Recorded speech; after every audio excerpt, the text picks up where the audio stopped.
everyone. We're going to go ahead and get started so that we can stay on time for the break. I know all the vendors are excited to meet with you in the exhibit hall. I'm Nancy Albert from Cleveland Clinic, and I am our moderator for this session on iron deficiency and heart failure, best practices in diagnosis, treatment, implementation of iron supplementation. I'm going to just go over a few notes here before we get started. First, I'd like to thank American Region for providing an independent educational grant to sponsor this session, and our program management services are provided by Vox Media. The symposium is sponsored by AAHFN, and please take a moment right now to complete a brief questionnaire that has been distributed. So if you got your packet, you got that questionnaire. Staff will be collecting the questionnaires as we begin the program. Attendees may earn CE credit for this session, and it's just part of the regular evaluation through AAHFN. So just fill out your normal paperwork and you'll be able to get that CE. Please see the faculty disclosure information in the handout, and there will be an evaluation at the end of the symposium. And again, it's in a handout. Representative slides are part of the handout that you received when you walked in the door, and they're also available on the AAHFN app. Finally, presentations will be viewed later in Medscape for anybody who's interested, and to kind of facilitate the question and answer portion of this session, there will be cards distributed. You'll be seeing people holding cards, and you can hand the cards back to them, and they'll bring the questions up to us to make it a little bit easier. And then finally, please turn all of your electronic devices to the silent mode. So let me go ahead here and I'll just introduce our speakers. To my immediate left is Dr. Gregory Lewis, and he is a professor of medicine from Harvard Medical School in Boston. And to his left is Marie Fay White, and she is the Associate Director, Advanced Heart Disease and Lung Transplant Services, Comprehensive Transplant Center at Cedars-Sinai in Los Angeles, California. So I'm excited for us to get started, and the first session will be given by Dr. Greg Lewis, and he's going to talk about the clinical diagnosis and the keys to it. Okay, thank you very much, Nancy. It's a pleasure to be here, and very much look forward to your questions as this session unfolds. So as Nancy mentioned, I'm tasked with talking about iron deficiency and heart failure, clinical prognosis, and keys to diagnosis. Here are my disclosures. So first, iron homeostasis and heart failure. Why do our patients become iron deficient? And then we'll talk about definitions of iron deficiency, as well as what markers that we use on a day-to-day basis predict outcomes in our patients. So this is a busy slide, but I'm going to walk you through it. If we look at the recommended daily intake of iron, it's between 8 and 18 milligrams, and only a fraction of that iron is absorbed under normal physiologic conditions.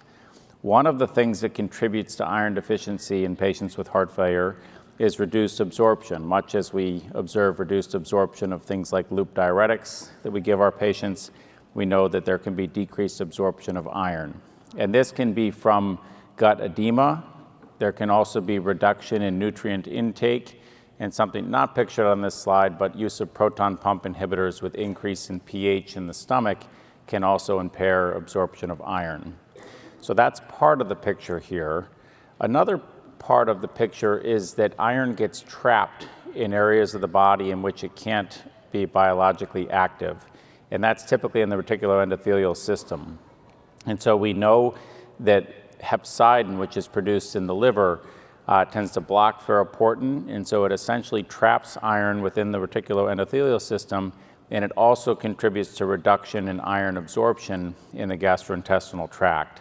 And so when hepcidin is dysregulated, as is often the case in states of inflammation like heart failure, we see this blockade of iron bioavailability that limits the ability to produce red blood cells and to perform the other vital activities of iron in the body. In total, we have about 5 grams of iron in our systems. Most of it is intracellular and is packaged in the form of ferritin inside cells. About half is in hemoglobin, and only a very small portion of iron actually circulates and can be measured in the typical blood tests that we perform. We performed a mechanistic study a number of years ago to ask the question, is there one of these mechanisms shown here that predominates in terms of being responsible for iron deficiency in our patients with heart failure? And the way we answered this question was by giving patients 200 milligrams of elemental iron daily, and this was being done in the Iron Out trial. And so that's about 10 times the daily recommended amount of iron to give to patients. So there was no issue with the amount of iron patients were seeing, but what we saw is that as hepcidin levels in the body increased, it completely blocked the ability of oral iron to increase transferrin saturation. And so we think that the hepcidin is playing a very important role in heart failure. We didn't see a relationship to jugular venous pressure or peripheral edema, nor did we see a relationship to anticoagulant use, which can also be a source of loss of blood and therefore iron deficiency. So we think that the hepcidin is playing an important role in mediating why our patients with heart failure become iron deficient. And when they do become iron deficient, it's important to think about why that's important for our patients clinically. There's wide recognition of the role of iron in the synthesis of hemoglobin. So we know that patients can become anemic, though are not always anemic with iron deficiency. But there's also several other important roles of iron. Iron also helps to form myoglobin for storage of oxygen and plays a vital role in aerobic enzymes in order to permit energy metabolism in the heart and in skeletal muscle in particular. And then finally, there's direct effects on the heart. We know in significant iron deficiency, there can be reduction in left ventricular function. And so if we put all this together, you can see that if we measure somebody's ability to perform physical activity in terms of their peak oxygen uptake, all of the facets of the Fick equation here are impacted adversely by iron deficiency. Decreased hemoglobin, so decreased oxygen carrying capacity, decreased oxygen utilization, and decreased cardiac performance that culminates in reduction in functional capacity in our patients who are iron deficient. So what about definitions of iron deficiency in 2025?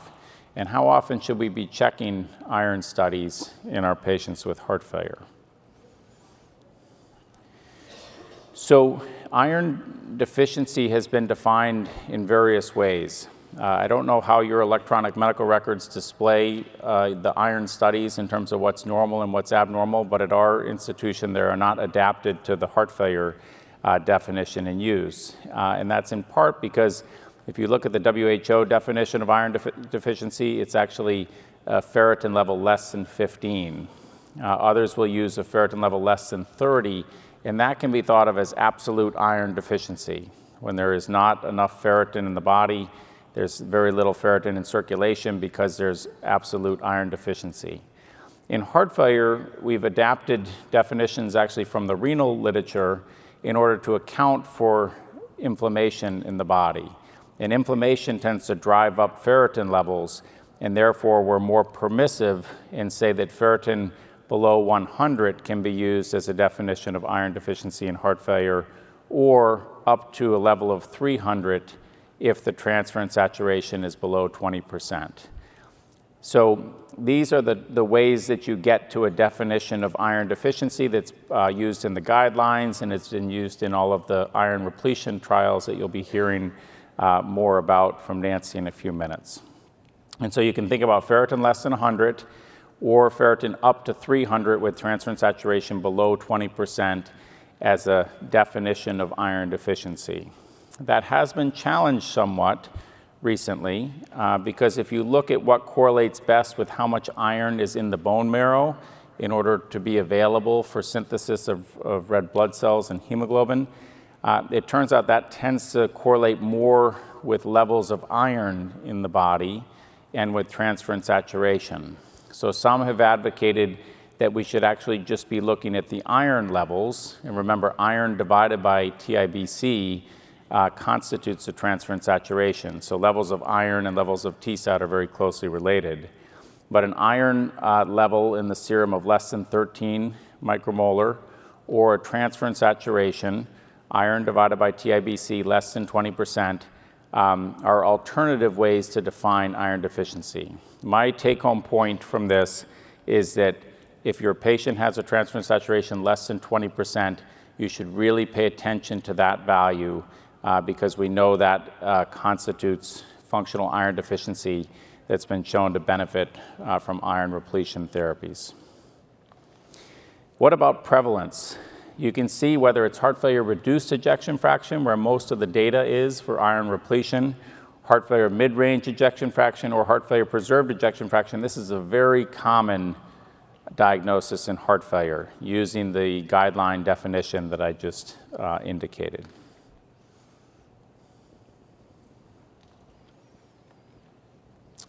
In terms of how often we check iron studies, this is a bit of a gap, I think, in the guidelines. If you look at the US guidelines, iron gets lumped in with other diagnostic tests for heart failure, oftentimes looking for iron overload syndromes.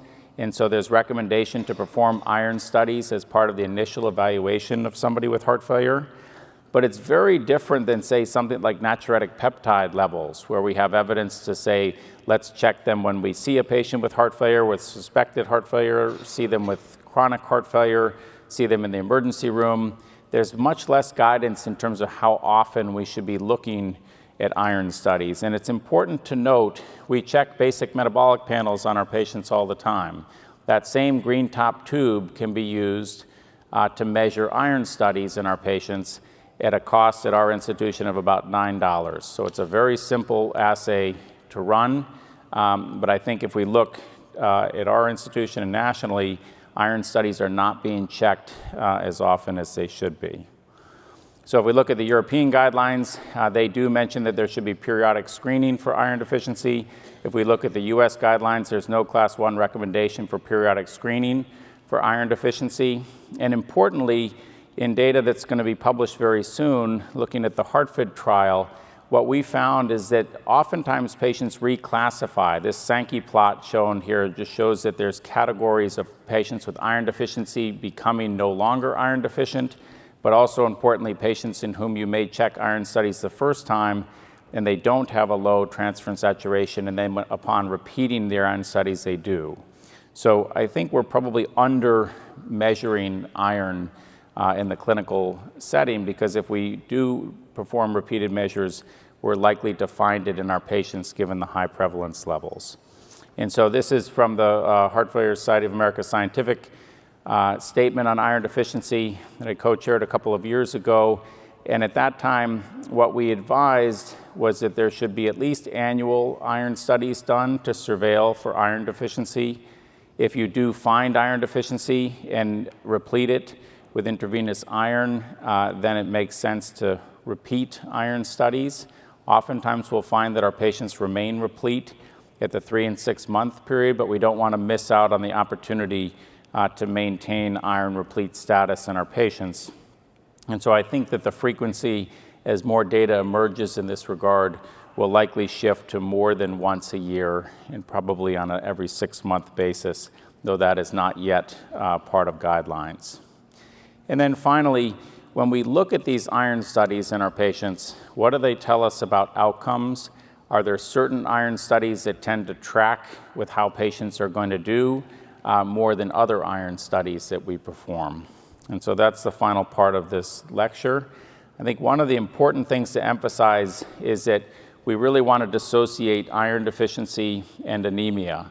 You can be iron deficient even if a patient is not anemic. And so you should not withhold iron testing in patients if they have a normal hemoglobin level. That being said, if you look at the combination of iron deficiency and anemia, that purports the worst prognosis, but just having iron deficiency alone in the absence of anemia is also independently predictive of outcomes in patients with heart failure. And if we think about the different markers that we look at, if we break it down into the transferrin saturation, which is shown in the lower portion of this slide, being less than 20 or greater than 20, and then you can see the different categories of ferritin. Ferritin is challenging because it turns out as you get to higher levels of ferritin, you would think that might be a good thing because patients are more iron replete, but it is also going to be reflective of higher levels of inflammation. We know from the COVID pandemic, we would see extremely high levels of ferritin.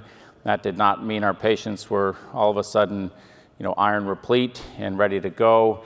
It's more that it was a reflection of the amount of inflammation in the body. So it turns out that patients that have low ferritin levels and high transferrin saturation levels tend to have the best outcomes. The reason this is important is that it, in my mind, focuses our emphasis on these low levels of transferrin saturation, because if we see that, we know that it correlates with iron deficiency. We're going to hear more about what it means for implications for improvement with repletion of iron, and it also predicts worse outcomes in our patients. If we look at data, again, from the HeartFit trial that is soon to be published, we can see that changes in hemoglobin, which we know are important for our patients, and changes in 6-minute walk tests correlate with changes in transferrin saturation and changes in serum iron levels. They do not correlate with changes in ferritin levels because, again, ferritin is under the regulation of other processes in the body, including how much inflammation is present. And then finally, if we look at 1-year predicted probability of adverse events, and this is again the 3,000 plus patient HeartFit trial, looking at ferric carboxymaltose versus placebo. But if we look across all comers, you can see that with ascending levels of transferrin saturation, you see lower and lower risk in our patients. And there's a more complex relationship with ferritin in which the lowest ferritin levels seem to be related to the best outcomes. So in conclusion, iron deficiency in heart failure is multifactorial with prominent role of hepcidin dysregulation. Iron deficiency is highly prevalent across patients with heart failure, regardless of left ventricular ejection fraction. And we know that low transferrin saturation and low iron levels are predictive of worse functional capacity and prognosis. Ferritin remains an important part of our definition of heart failure and certainly should not be ignored. I just wanted to emphasize that there's a more complex relationship between ferritin levels and how our patients with heart failure do.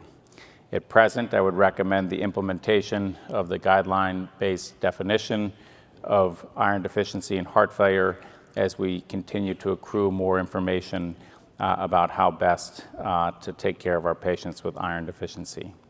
And then finally, it's a very easy test to check. It's very inexpensive, and it doesn't even involve taking any more blood from our patients because it can be added on to the frequently measured basic metabolic panels. So I would recommend frequent ascertainment. Thank you very much for your attention. Look forward to the Q&A session.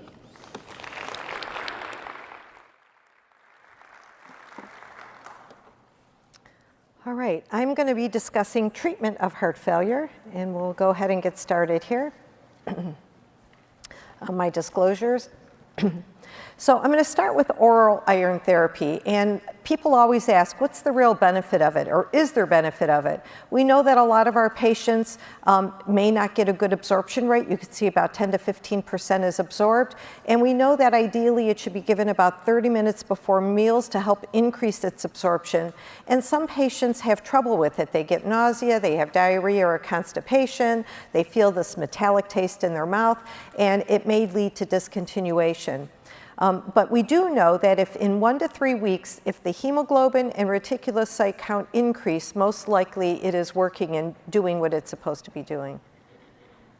So there has been some research, so there has been some research in oral iron therapy, and I just want to give you the parameters about which this study was started. This study is an old study now. Patients either got oral iron polysaccharide, 150 milligrams twice a day, or an oral placebo twice a day.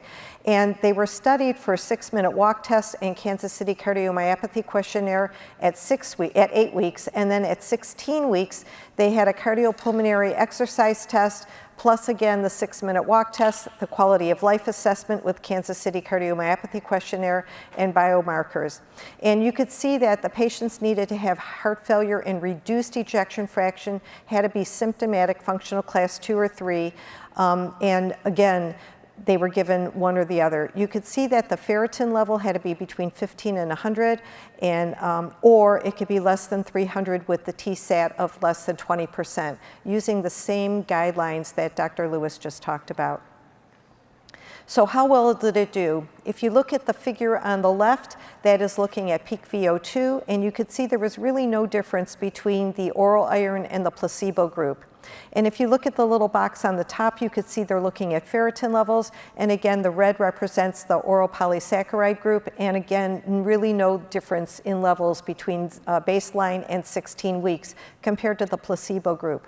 Now we're going to talk about heart failure in a few minutes. This is iron, IV iron with ferrocarboxymaltose, but what you can see just by comparison here is at 24 weeks there was a huge increase in ferritin level over time compared to the placebo group. So it just represents how badly iron out really did in terms of using oral therapy to really make a difference.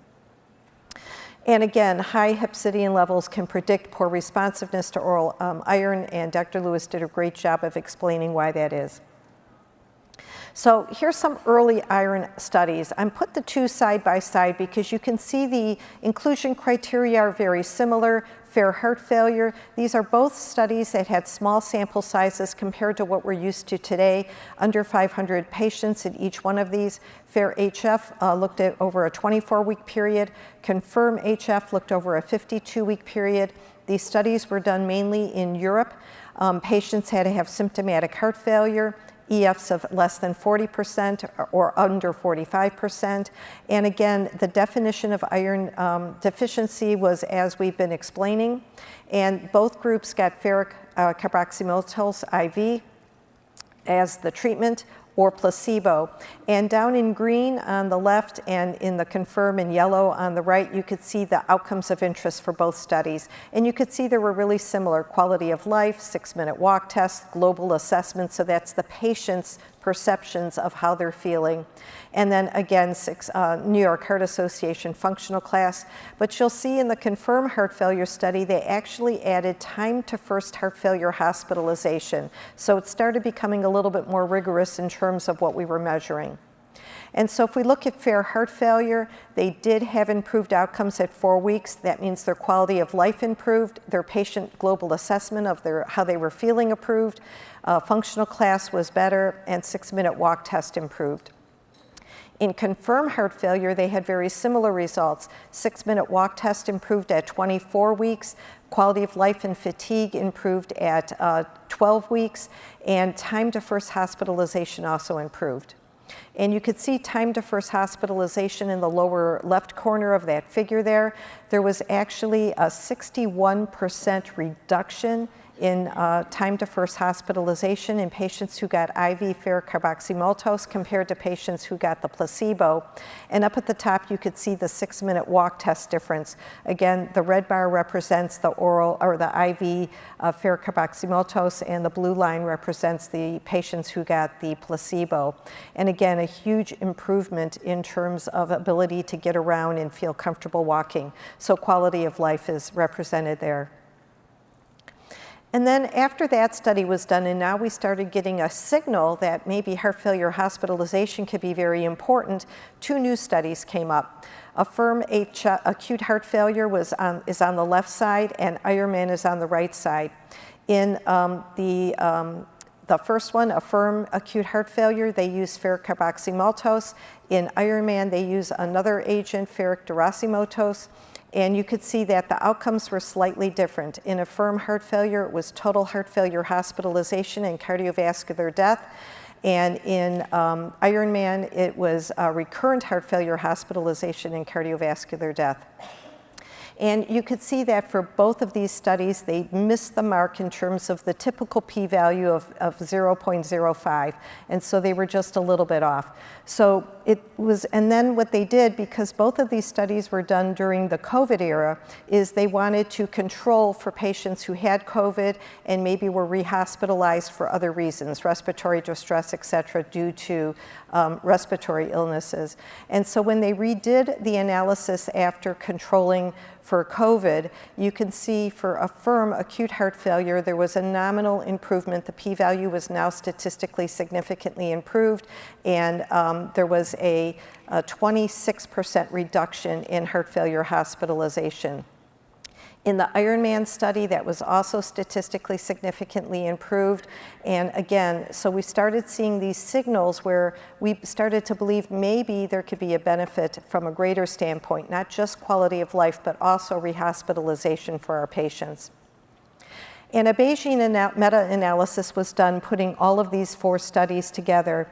And if you look at the diamond at the bottom, that's telling us what's really going on here. And you could see that it was statistically significantly improved, about a 25% reduction in total heart failure hospitalization and cardiovascular death.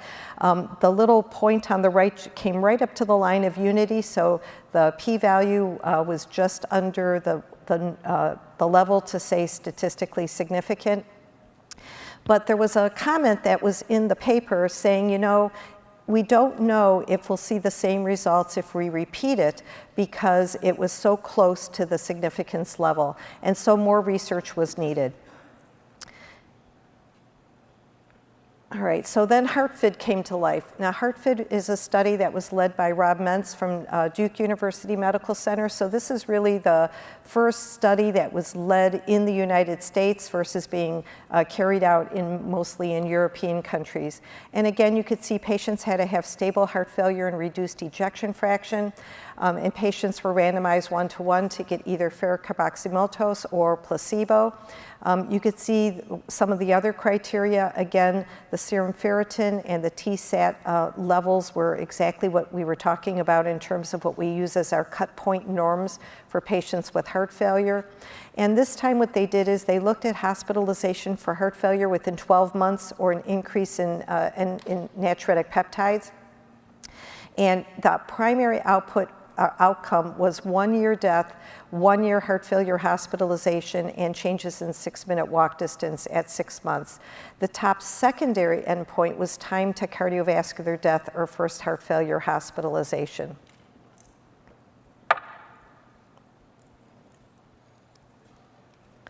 All right, so now this study had a different type of analysis done. They did what's called a win ratio, and they're really looking at how many more wins versus what you could say are losses, patients who didn't benefit.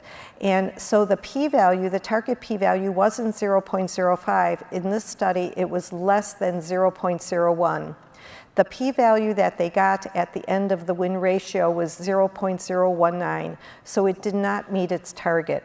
And you could see the overall win ratio was about a 10% win. If you look at the different outcomes, the left panel is 12-month all-cause mortality, and you could see there was 20% more wins there. If you look at the 12-month total heart failure hospitalizations, there were 270 fewer heart failure hospitalizations. And in the right panel, you could see the 6-minute walk distance. And patients who did get the ferric carboxymaltose in yellow, in orange or green there, I could say my colors, also had an increase in walk distance. But again, this didn't really meet the endpoint of what the study was looking at. When they looked at the composite of cardiovascular death and hospitalization, you could see there was about a 7% reduction ultimately. And so another analysis was done, a meta-analysis, and now this one included heart failure, the FID trial that was done. And if you look at the bottom, you can see the different outcomes based on the different analyses that were done. And you could see there was about a 15% reduction in death. When they looked at death and hospitalization, it was better. When they looked at just the first hospitalization, it was even better. And if you look at total hospitalizations, now you're seeing over a 25% risk reduction by getting IV iron repletion if you have iron deficiency. And the authors speculated that patients who had a low transferrin TSAT, less than 20%, would do better ultimately getting iron treatment. Now, this meta-regression was done while we were waiting for the FAIR-2 heart failure trial to be completed, another European study. And they did point out that in this meta-analysis, there was some heterogeneity due to baseline T saturation levels in different groups of patients, and that trials enrolling patients with lower TSAT exhibited a large effect size on heart failure-related events. So that's why we started really paying attention to TSAT levels instead of just looking at ferritin and only bringing in TSAT when the ferritin level was between 100 and 300. So again, while we were waiting for FAIR-2, this was what we were believing are how we should treat patients in the United States based on this meta-analysis. But just recently, in fact, I think it was 3 days ago, JAMA published in paper, but on March 20th, it was published as an EPUB, so you could pull this out of JAMA. The FAIR-HF2 trial was presented. And so this is a multi-center randomized controlled trial. We have 1,105 patients with heart failure and iron deficiency, again, using the standard definitions we've been talking about. The median follow-up was 16.6 months. Patients got ferric carboxymaltose, and you could see how they gave it in this study. The primary outcome was time to cardiovascular death or first heart failure hospitalization, total heart failure hospitalizations, and time to cardiovascular death or first heart failure hospitalizations, again, in this one analysis in patients who had a TSAT of less than 20%. And I'm having trouble with my over 40 eyes here reading these different panels, but I believe the first panel over on the side is time to heart failure hospitalization. And I need my little sheet. Let's see if I could. I can't even see the slide good. All right, so I can't share the p-value with you because I can't see it. Let me see if it shows up here. Isn't that terrible to be over? Can you read it? I was looking at the relative risk reduction. All right, so you could see on that first panel that was a statistically significant finding. I just can't read the p-value there, even though you don't see a huge difference in the lines.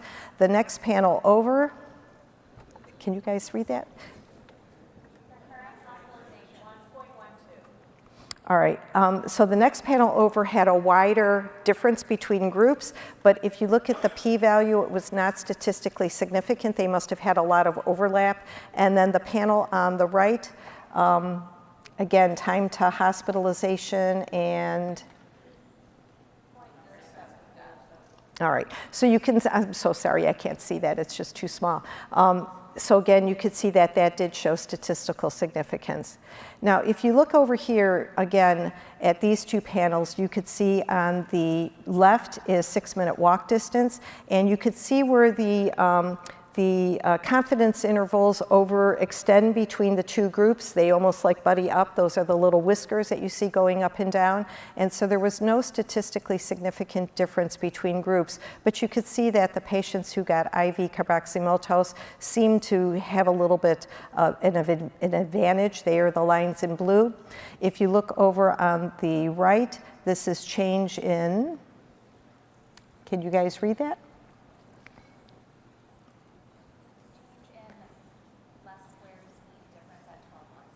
What was it? Changed in what in 12 months? Up at the top, it'll tell you what the outcome was. That's what I was looking at. Okay, there's the 6-minute walk. And you could see where the last part of this slide, there's a bigger difference between the blue arm going up and the yellow arm going down, and that one was statistically significant between groups. They also looked at New York Heart Association functional class on the left, and you could see that there was really not much difference overall in terms of New York Heart Association functional class. But when they looked at a win ratio and looked at the percentage of wins compared to non-wins, looking at different things, if you go down to the bottom of the slide there, you could see they were looking at patients who said they felt much better. So again, asking patients their perceptions of their global assessment and how they're feeling. The blue line highly exceeds the yellow line over there, and that was statistically significant. And again, so they did some Bayesian random effects meta-analysis, now including FAIR-HF2. And again, if you look at the diamond at the bottom, we could actually see the results. So this slide is looking at recurrent events for heart failure hospitalization and cardiovascular death. And it turned out there was a 19% reduction when you put all of these different studies together. And that was statistically significant. Even more statistically significant was 12 months heart failure hospitalization and cardiovascular death, a 28% reduction just by giving somebody IV iron to replete their iron status. Here, this is recurrent heart failure hospitalizations, a 22% reduction. Again, this was statistically significant. And at 12 months, it was actually a 31%. Remember, the median follow-up was 16.6 months in this study. So at 12 months, it was 31% reduction, but over the life of the study, it was maintained at 22% reduction. Now, when they looked at cardiovascular mortality, there was not a statistical significance. It didn't meet the requirement, but we saw a 13% reduction. And when we looked at it at 12 months, it was an 18% reduction. So better at 18 months than the overall study, but not statistically significant. And one of the things I just wanted to point out that we're learning more and more about IV iron and about IV iron deficiency in our patients is I put a red box around sex. So they did a bunch of subgroup analyses, and females compared to males. Females did not have any benefit. They had a 2% relative risk, and it was not statistically significant. But males who received IV iron repletion had a much better 25%, 24% reduction in heart failure hospitalization and cardiovascular events. And so that's really important. You could also see, I put in blue there, age made a difference. If you were younger, you did better than if you were older. Heart failure etiology, if you were ischemic, you did better in terms of getting benefit than if you were not. If your TSAT was under 20% versus greater than or equal to 20%, you had better outcomes. So Dr. Lewis was talking about TSAT and are now really paying much more attention to it. And again, if you had an eGFR that was less than 60, less than or equal to 60 versus greater than 60, you had a slightly better response by subgroup analysis. So what are my key takeaways? The first one is that the results of FAIR-HF2 were very similar to AFFIRM and Ironman, the earlier studies that were done. And in patients with heart failure and reduced ejection fraction who have iron deficiency with a transferrin saturation of less than 20%, IV iron repletion with ferrocarboxymaltose compared to placebo really does improve reported global assessment and quality of life at 12 months. Patients feel better, they're able to exercise more, they're able to walk further.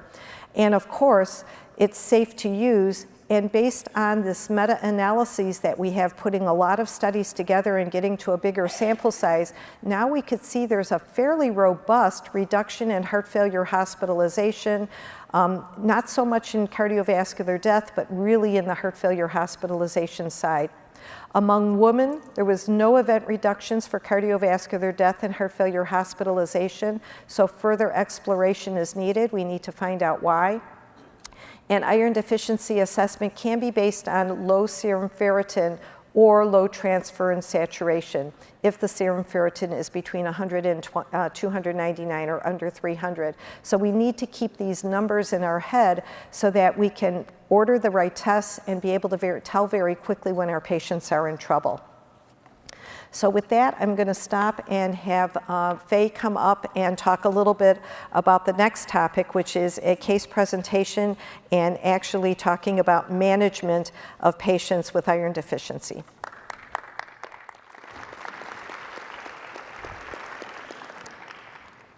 Thank you, Nancy. I was laid out last night, so hopefully my voice is going to hold on till the end of the 15-minute presentation. So my name is Faye, and if you notice, it's the same chemical name as iron. So I think there's a correlation there. I do want to thank Dr. Lewis and Nancy for allowing me to join this really distinguished panel. Nancy, congratulations on your Lifetime Achievement Award. And I'll be referencing a couple of papers, and one of the papers is the Heart Failure Society 2023 Iron Deficiency and Heart Failure Scientific Statement, of which Dr. Lewis is one of the authors. I told you, distinguished, right? So by a show of hands, may I ask you to raise your hand if you're currently treating iron deficiency with IV iron in your practice? Good to see. So we will will be giving you some takeaway points for those of you who want to be more familiar with this treatment.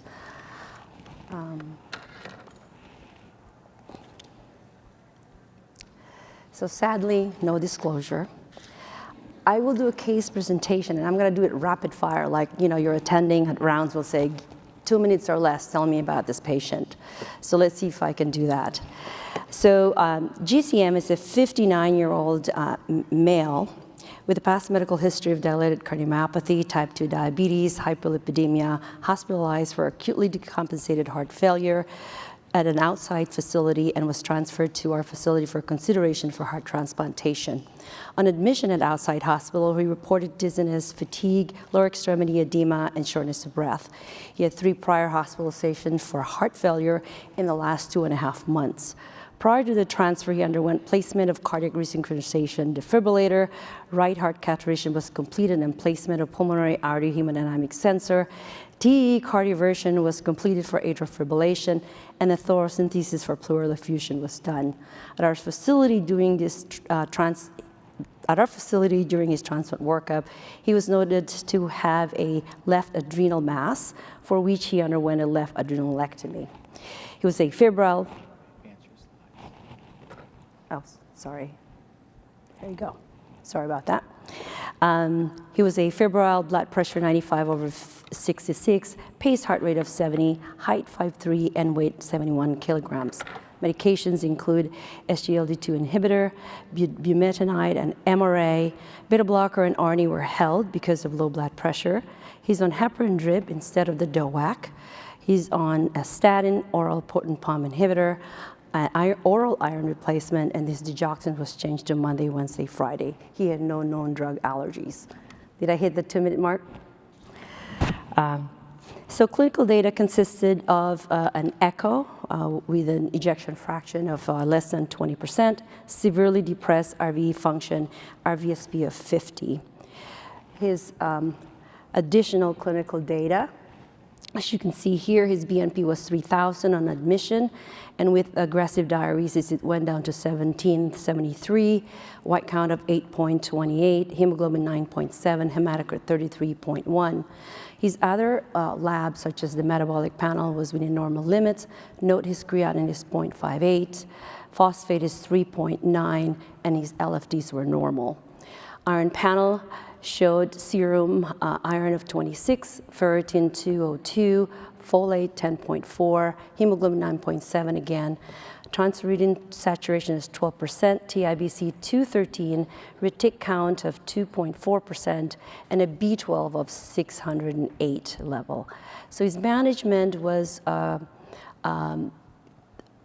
managed by the internal medicine team along with the heart failure unit. Their goal was to complete the workup for OHT and optimize diuresis and optimize GDMT.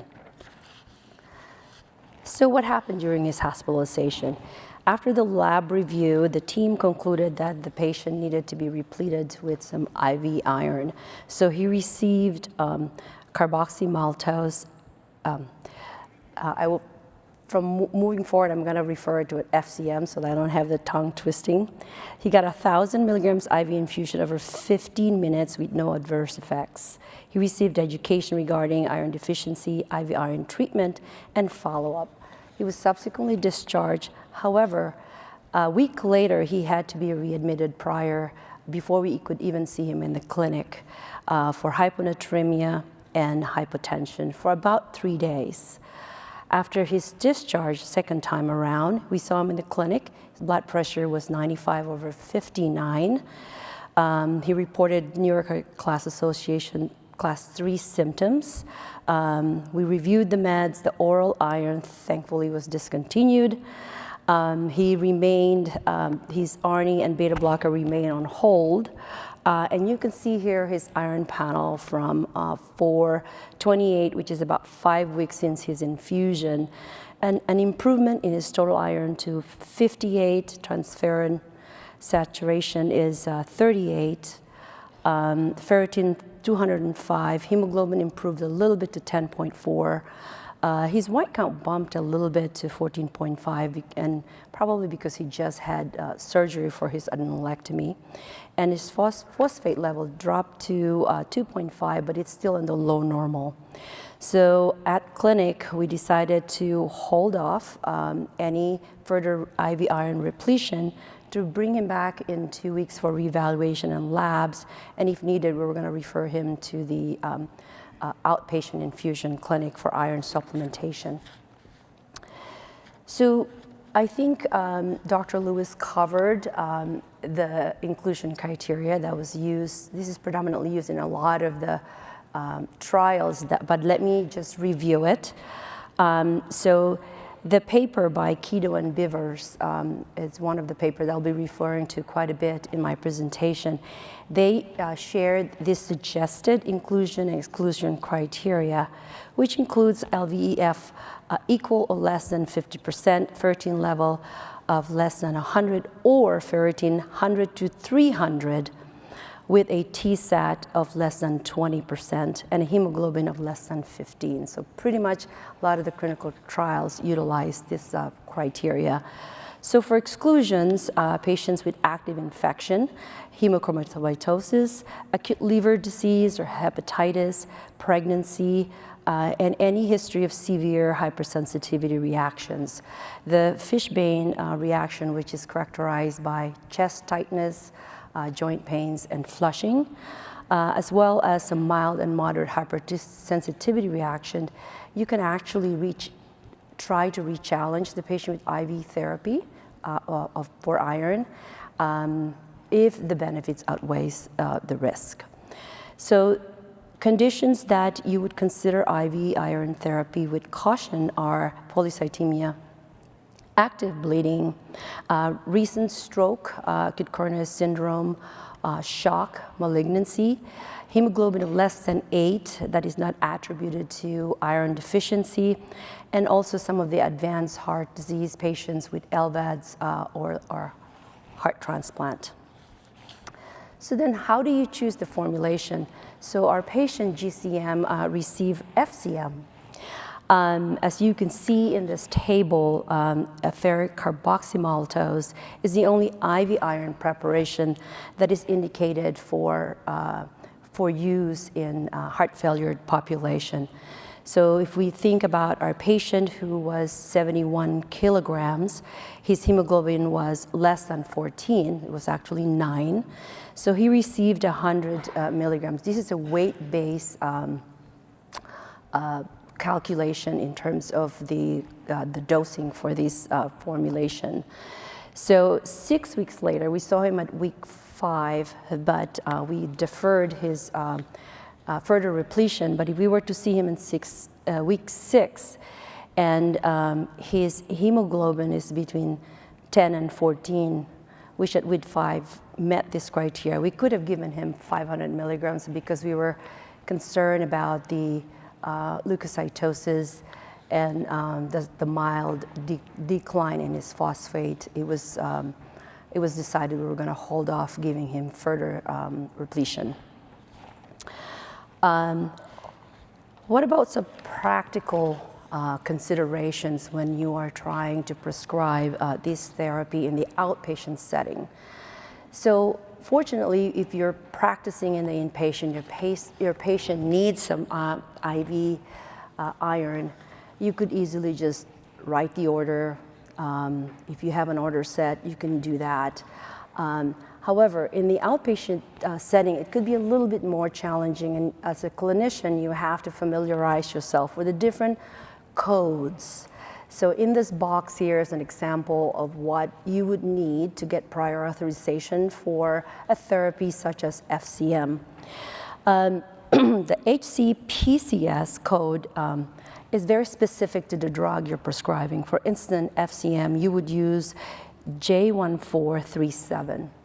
Of course, everybody's familiar with the CPT code. This is for the procedure of actually administering the drug, either IV push or IV drip. So there's different codes for IV drip and IV push. And if you need the infusion to last a little longer, if you need to monitor the patient longer, you can actually add the code 96366. Everyone's familiar with ICD-10, but for the purpose of the prior authorization for this therapy, you would need to have two groups of ICD-10, one for iron deficiency and one for heart failure. It also helps in your prior auth if you include the ejection fraction and the New York class for your patient. So let's say you don't have any infrastructure for IV iron implementation in your clinic or your facility. Keto et al. Again shares this checklist of things that you need to put together and what you would need to have an IV iron implementation plan in your facility in the outpatient and inpatient setting. It's pretty self-explanatory, but what I would suggest if you were to embark on this initiative is to do an internal facility assessment. Take a look around in terms of what's already available to you. Is there already an infusion clinic available to you? Is the formulary already set for IV iron in your pharmacy? Okay, who can you lean on? Can you lean on your nephrology and oncology colleagues who may already be infusing iron in their clinics?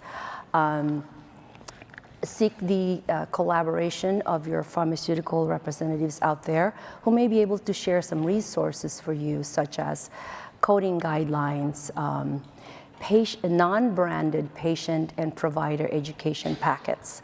They may also have patient assistance or prior auth individual who can help you move your prior authorization along. And most importantly, I suggest having a champion and have a group of people who could be your stakeholders to move your initiative forward.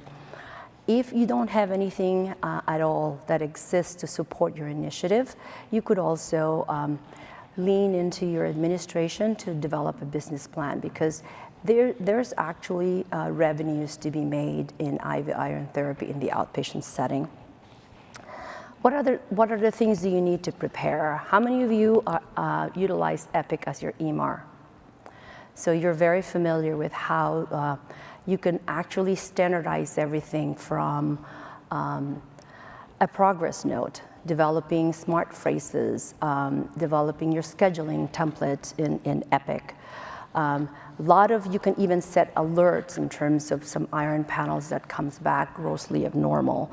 So look into those resources that you have available to standardize your practice and increase compliance in the utility of IV iron repletion in your clinic.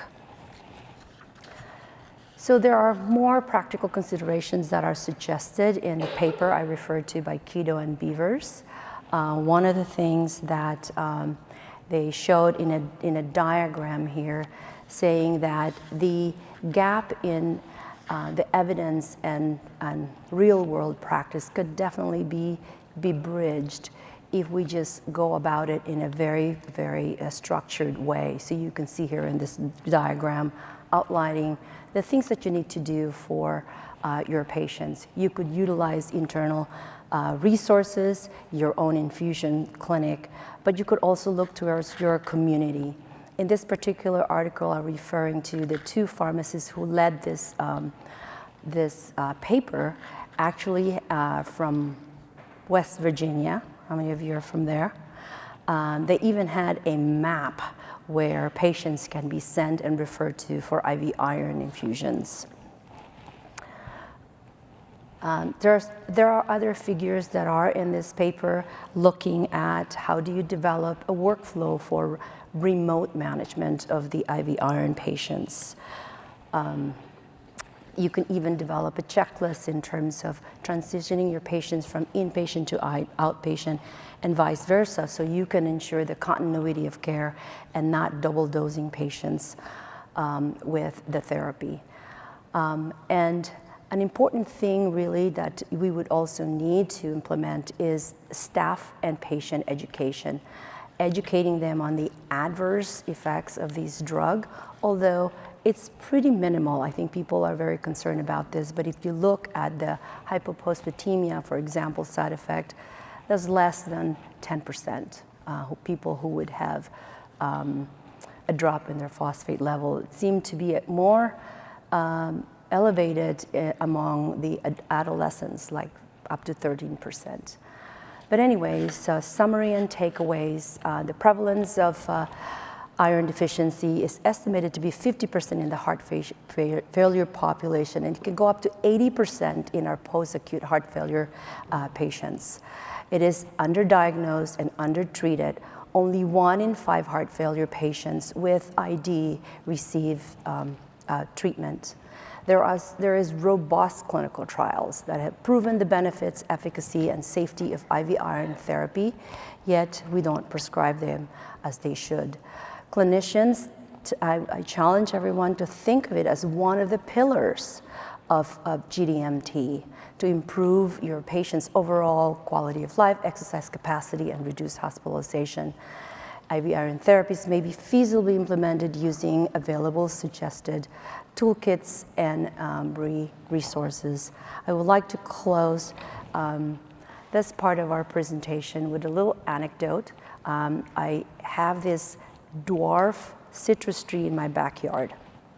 This is a botanical case presentation for iron. It started turning yellow and my husband was ready to chuck it. I said, no, wait a minute, let me go do a research. Of course, I went to Google research and they recommended using iron chelate to be added to the soil and when you're watering.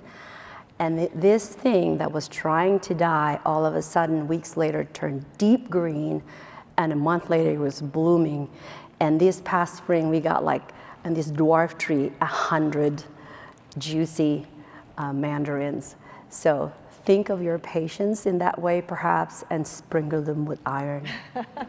Thank you.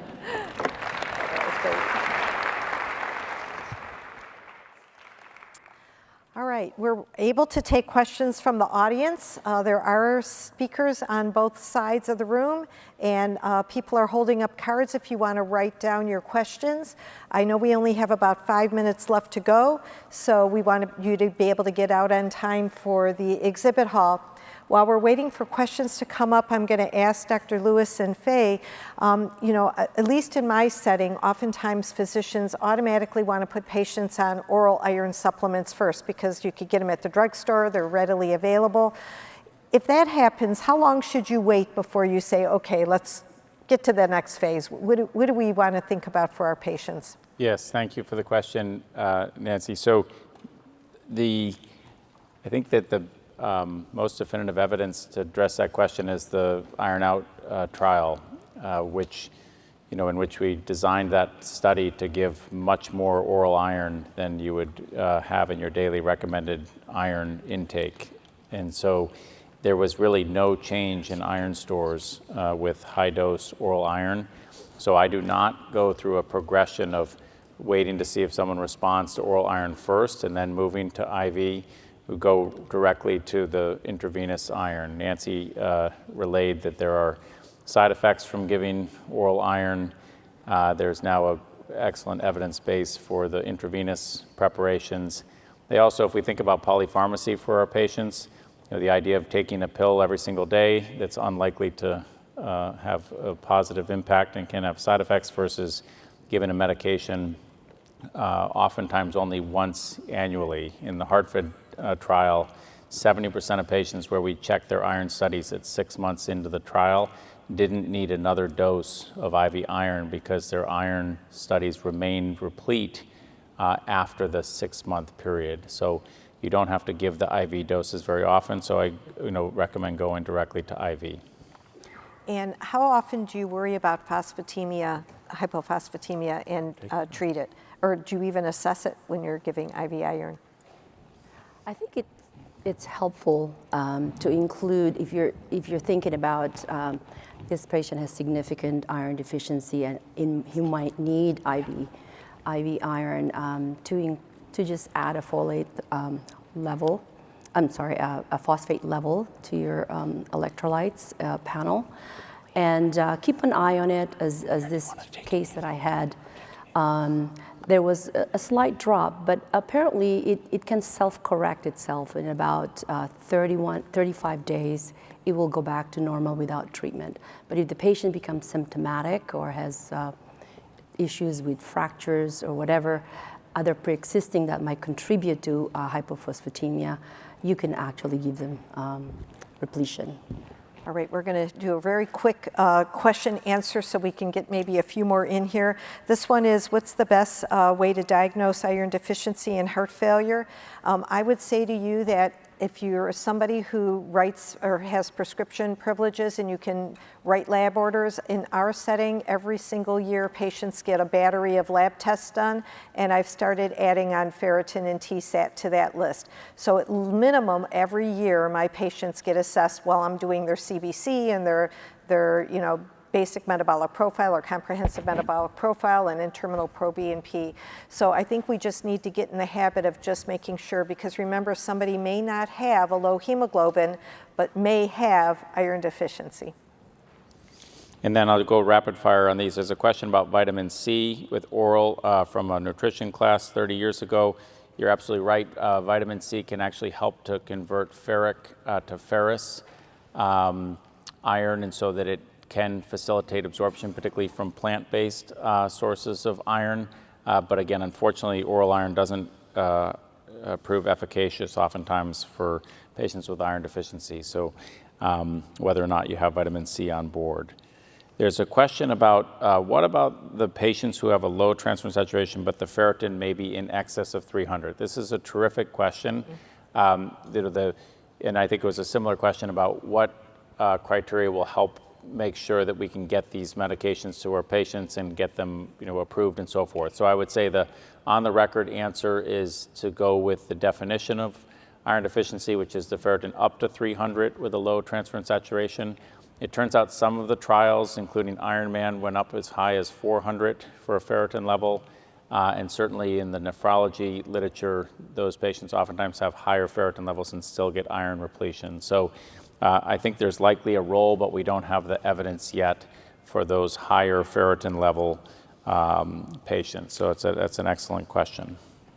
And I'll just ask both of you a question that we got here. So somebody wants to know, somebody is in the hospital, they're acutely ill. We find out whether or not they have an infection. I don't want to get into that so much into the option, but we find out they're iron deficient. Do we give it in the hospital, or do we wait till they're discharged and give it in the ambulatory setting? I'll tell you my response after I hear your responses. Yeah, it's another terrific question. So, the issue is, part of the reason we have hepcidin in our bodies is to potentially protect patients in pro-inflammatory and perhaps infected states from having a ton of excess iron around, because it turns out, like the plants and like all of us, bacteria have a role of iron to support their replication. That being said, we now have a lot of data from patients being exposed to high amounts of iron versus not in randomized controlled trials of intravenous iron repletion.